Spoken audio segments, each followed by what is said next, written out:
A researcher and author of Full Spectrum Dominance, F. William Engdahl, joins us live now from across the Syrian border for his take on the latest developments. Thank you for joining us here today on RT. Now, senior Turkish officials accuse Damascus of cross-border raids and warn of a sharp response if this happens again. Now, what's Ankara actually preparing for, do you think? Well, I think the Turkish government of Erdogan has, according to Turkish sources here in Istanbul, is split down the middle. Washington is pressuring Turkey to play the dirty role in Syria that France played in Libya, to be the stalking horse for United States interests there. But it's not having the effect because inside the Turkish government there's a split down the middle. After all, Syria is the next door neighbor to Turkey.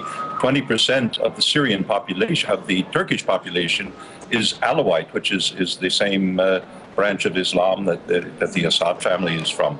So it's not so easy, and I don't see anything but saber rattling and bravado coming from the government, because they know that a military conflict from Turkey into Syria would be the end of the Erdogan government inside Turkey. Turkey is a NATO member. Can it rely, though, on military support from its allies if a direct conflict with Syria breaks out? Well, there will be no direct conflict with Syria. These are, as has been pointed out by many neutral observers, these are armed gangs of mercenaries, often who don't even know, according to some people I've spoken with who've been throughout Syria, they don't know who they're fighting for or fighting against. They're just paid money, given guns, and go in there. They're Al-QAEDA. Hillary Clinton is supporting Al-QAEDA, if we're to take her literally. So this is a little bit bizarre.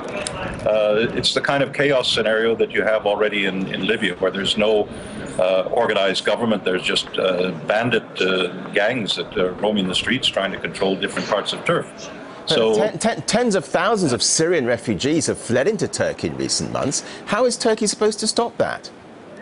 Well, if they stop material support for the so-called rebels, then I imagine it will stop rather quickly. I think reports I have are that the Al-Assad government inside Turkey has much more popular and broad-based support, because this is viewed as a foreign intervention into Syrian affairs, and even Sunni populations are much more closely rallying around the government. So this is not as simple as the toppling of Gaddafi in Libya was for the United States.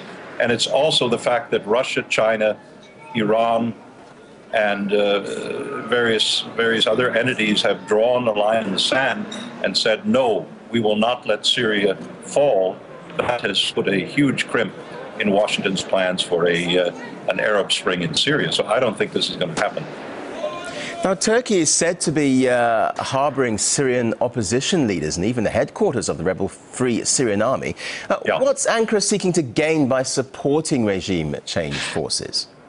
Well, I think Ankara is under enormous pressure from Washington. CIA Director Petraeus is almost weekly here on visits. We can imagine he's not talking about the quality of Turkish tea. And Washington has other ways that it's pressuring. Saudi Arabia, from all reports I have, is playing an extremely ugly role, both with the Erdogan government in Turkey and also in Syria, to try to create regime change, along with Dubai, where Al-Jazeera is owned by the Dubai government. So it's a faction within the Arab world united with Washington to try to force regime change inside Syria, and that's simply not happening after 1 year on.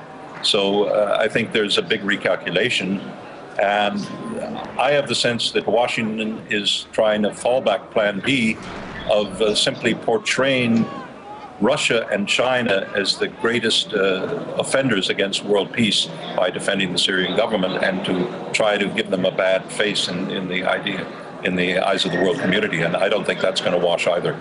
But if the UN fails to take decisive action on Syria, won't it be up to the country's neighbours like Turkey to intervene and resolve the conflict by force? No, Turkey has no business intervening in the affairs of a sovereign country, even if it's its next door neighbour.